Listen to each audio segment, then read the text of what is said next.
Kamusta ka na? Daddy? Namimiss ko na ang pamamalit mo sa akin, eh. Ang kapal mo. Kilala mo pa ba ako? O baka naman kinain na ng Alzheimer's ang utak mo, kaya hindi mo na ako matandaan. Ikaw, walang utak nangangat-ngati ng anumang sakit. Paano ka respetuhin yan? Na para kang dagang laging nagtatago sa lungga. Well, ako na siguro ang pinakamatalinong daga, Mr. Senator. Dahil alam ko ang mga sikreto mo. Natataranta ka dahil nilalampasok na ni Locsin. Umaatras na mga supporters mo. Tumatanggap ka ng suhol mula sa Phoenix Construction para hindi mo sila ibisto sa privilege speech mo. At nagkakagulo kayo ngayon ng kalaguyo mong si Alicia dahil nakikipag-ayusan ka ni Mami. Gumagala ka ngayon. At nabubuhay dahil ginusto ko. On the contrary, Mr. Senator, ayaw mo akong pahuli dahil natatakot kang baka sumabog yung mismo sa mukha mo. Alberto, hanggang ngayon pala hinahanap-hanap mo ang aking paghanga. Pero para sa akin, wala ka pa rin kautak-utak. Kahit asinsado ka na, bobo ka pa rin!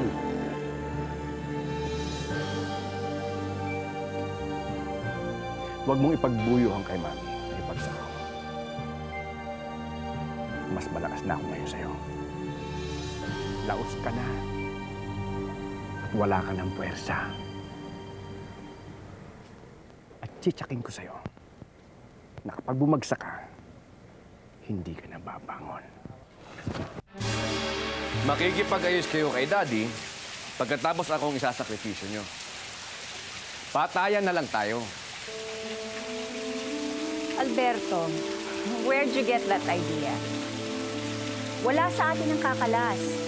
Papanggap lang kami ni Ernestina, nakakalas sa'yo. That's all. Tapos dito pa rin kayo titira. Alam ba ng kasama mo yun kung sino bumili ng bahay nito para sa inyo? Alam ba niya kung ano nang narating ko? Ay, kailangan pa ba naman ipagmayabang yan? Hindi nga ba't wala na yung Alberto? Sa'yo nang galing yun. Balik tayo ng dati. Tuturing niyo akong parang patay. Pag pinayari ako ni Daddy, hindi kayo makikialam. Makinig ka nga.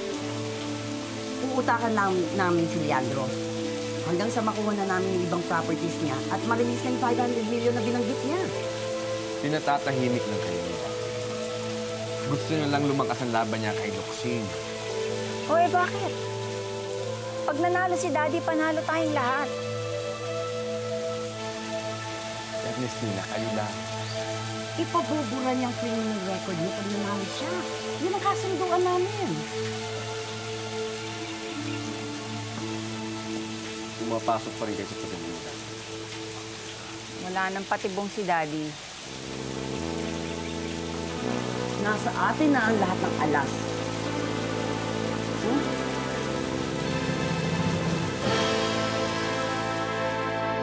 Siguro, Tita Angie, ikaw nagtuturo sa bata ito ng mga kung ano-anong kalokohan, ano?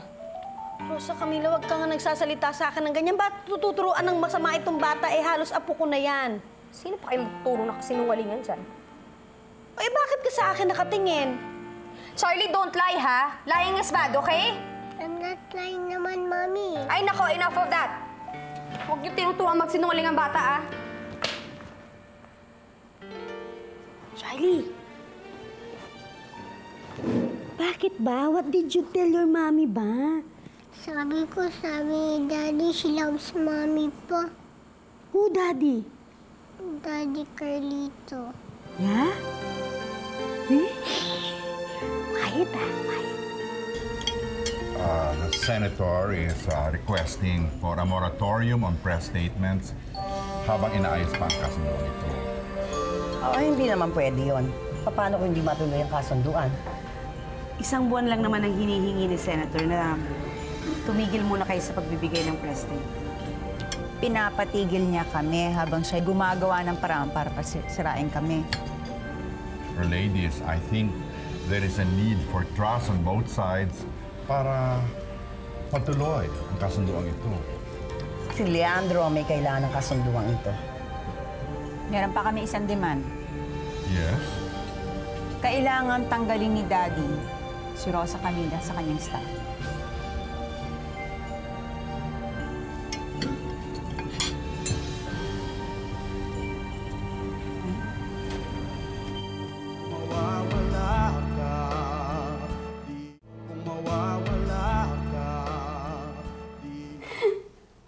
Ano pa bang gusto nila? Pumayag na kami ng mama na magpa-low profile, ah. Huwag kang paapekto, iha.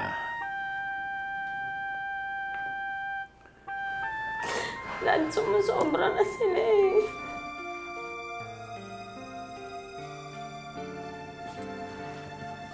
Sa politika, hindi pwede ang madaling magalit.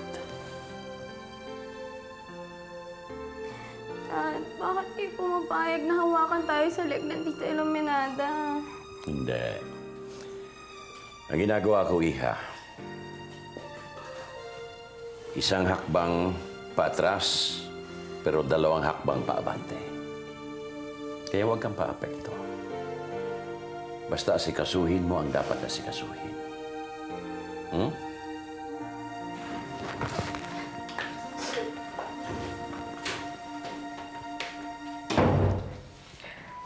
Senator, may punto naman si Rosa Camila. Paano nga naman kung pagbigyan niyo sina Iluminada, tapos magbumerang naman to sa inyo? Asturias, naisip ko na yun. Hindi pa nila ako kaya.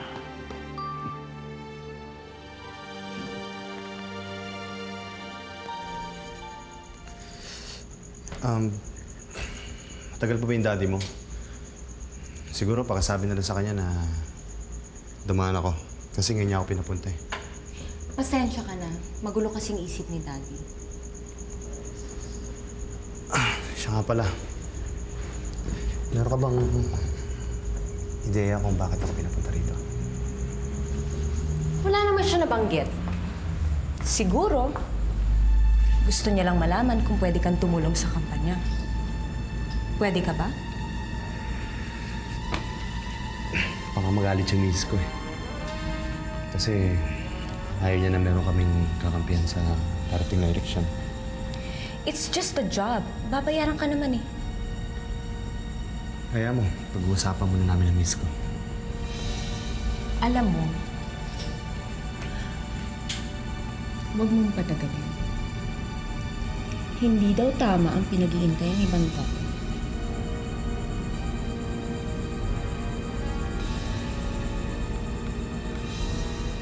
Alam mo, Lucinda, parang hindi na kagaya ng dati si Daddy, sa totoo lang. Ano ba importante sa'yo, yung kandidatura ni Daddy o yung kapakanan niya? Alam mo, sa totoo lang, ang mahalaga lang sa akin, hindi masira ang paghanga ko kay Daddy. Alam mo, Amanda, wala talaga akong pakialam sa bagay na yan. Alam mo, nakakasira lang ng ulo pag makikialam pa ako eh. Lucinda, there is nothing neutral in this world anymore. Kahit na gustuhin mo man o hindi, magagamit at magagamit mo. Hindi po pwede, sir. Gusto ko makita ang anak ko. Sorry, sir, hindi po talaga po pwede. Hindi mo ako nakikilala? Ako si Carlito Valente. Anak ko si Charlie. Sir, mahigpit po ang billing sa amin ni ma'am na huwag kayo papasukin.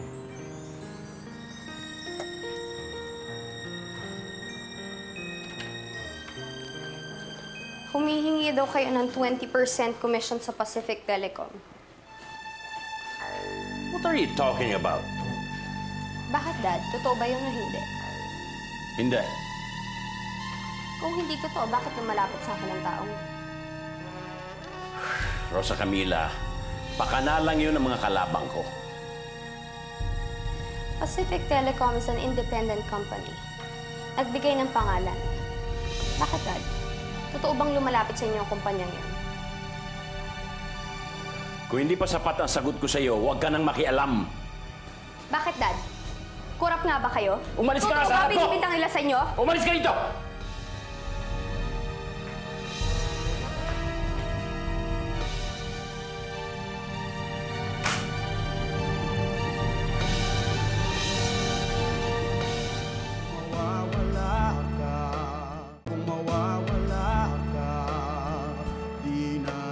Ano ba talagang pagkakakilala niyo kay Daddy?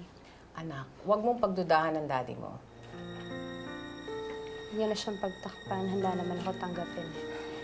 Ano man, daddy mo siya. So ano, kurap ba siya o hindi? Sa pagkakaalam ko, hindi.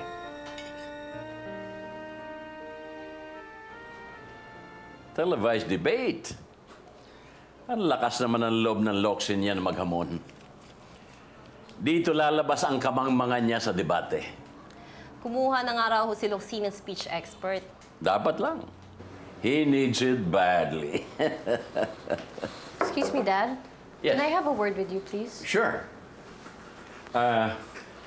Pwede bang mauna na kayo sa dining room? I'll join you later.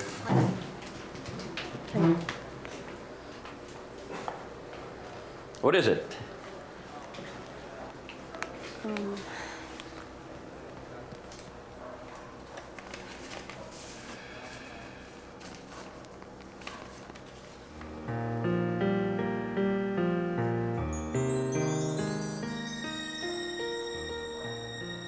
Irrevocable resignation? Amanda, magre-resign ka? Hindi pa umiinit ang kampanya. Dad, hindi ko matatanggap na kontrolado ni Tita Iluminada ang kampanya ninyo. Nonsense, Amanda. Hindi totoo yan.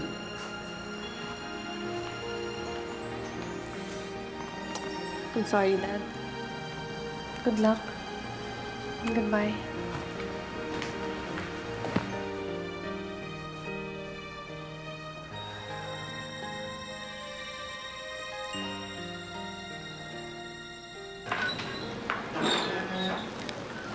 Aba, talaga naman palang makapal ang mukha mo at nagpunta ka pa dito.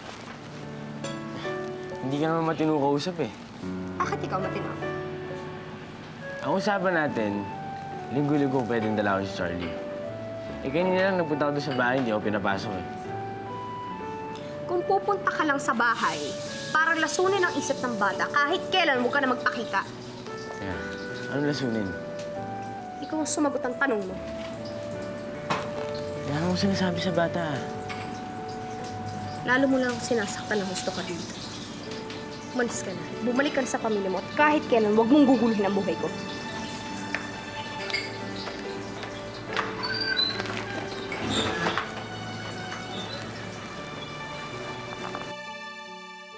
Alam nyo, natutuwa ako at unti-unti nang nabubuo ang aking pamilya. We have here tonight isang babaeng matagal ko nang hinihikayat na sumanib sa akin. Ladies and gentlemen, she is my beautiful stepdaughter, the former press secretary, Amanda.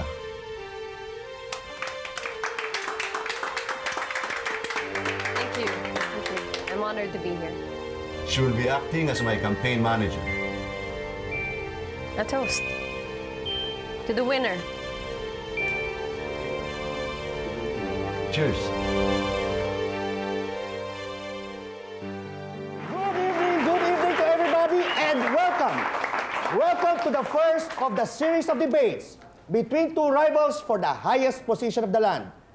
Sa kaliwa ko po ang kandidato ng Lakbay Party at isa sa mga haligi ng business community, ang negosyanteng si Mr. Tomas Locsin.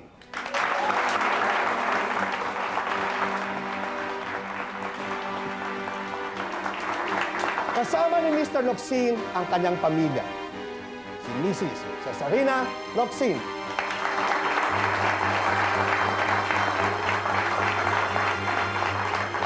The daughter, Rhea Locsin.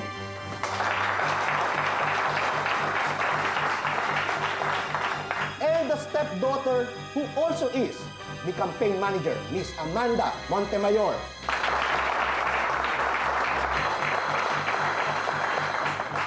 Sa kanan ko po naman, ang kandidato ng Partido Nacional, si Senator Leandro Montemayor.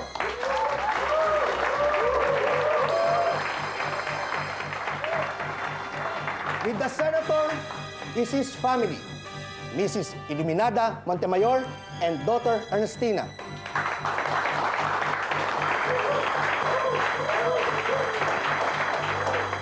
So now, gentlemen, the first issue of the evening, population control.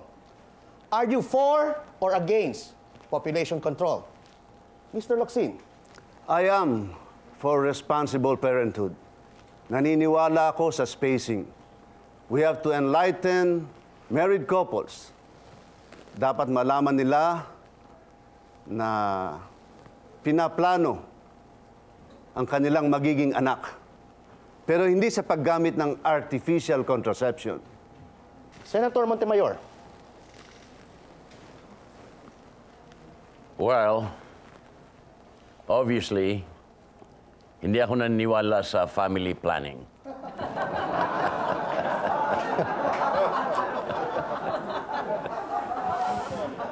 Dahil ang family planning, like I said,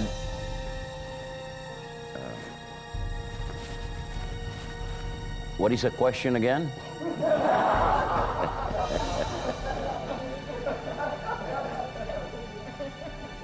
Well, I don't have to explain it. My life is an open book.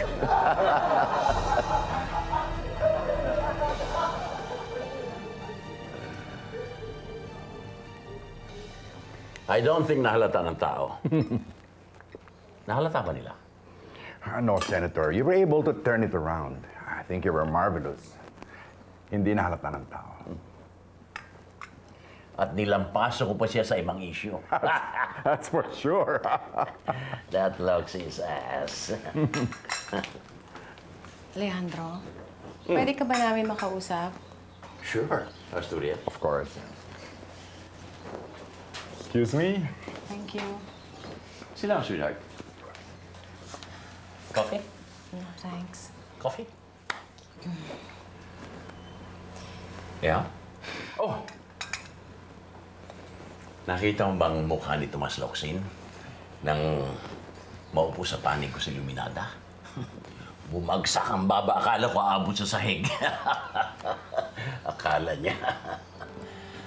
May isahan niya ako? Never. Naiintindihan naman namin, Dad, sa politika kailangan marami kang kakampi. At kami, kahit kailan, lagi mong kakampi. Parate.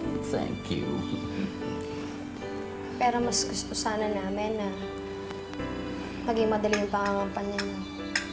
Yung wala kayong dalang bagahe. Kaya nagdesisyon kaming mag-ina.